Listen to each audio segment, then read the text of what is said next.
शीत दिन में कुहुड़ी को नहीं बड़ समस्या देखा जाए।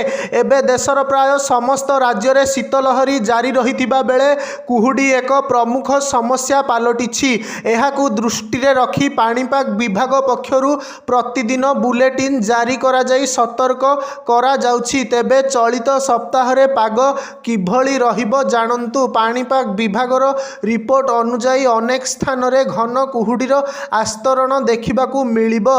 दृश्यमान क्षमता 0 ରୁ 50 मीटर पर्यंत ही रहिबो। एहा परे रास्ता घाट देखिबा मुस्किल हेबो। सेही भली किछि राज्य रे वर्षा हेबा नै पूर्वानुमान करिछि पाणीपाग विभाग।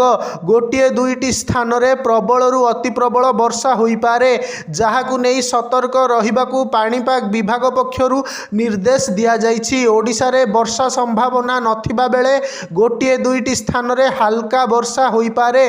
पूर्व भली शीतलहरी जारी रहिबो। आसंता 48 घंटा पई 7टी जिल्ला रे ठंडा पवन बहिबा नै सतर्क करिछि पाणीपाग विभाग। सेही भली देशर किछि जिल्ला रे जानुआरी 16 तारिख पर्यंत घन कुहुड़ी देखिबाकू मिलिबो। पर जानुआरी 17 ରୁ 19 तारिख मध्य रे 17टी जिल्ला रे वर्षा संभावना रहिछि। किछि स्थान रे प्रबलरु अति प्रबल वर्षा हेबार संभावना रहिथिबा कहिछि भारतीय पाणीपाग विभाग। वर्षा संभावना थिबारु शीतर प्रकोप मध्य बढ़िबो। अधिकांश स्थान रे तापमात्रा 7 डिग्री रु 21 डिग्री मध्य रे रहिबा नै बुलेटिन रे कहिछि भारतीय पाणीपाग विभाग। जानुआरी 19 तारिख जाए देशर अधिकांश स्थान रे पाग सफा रहिबो।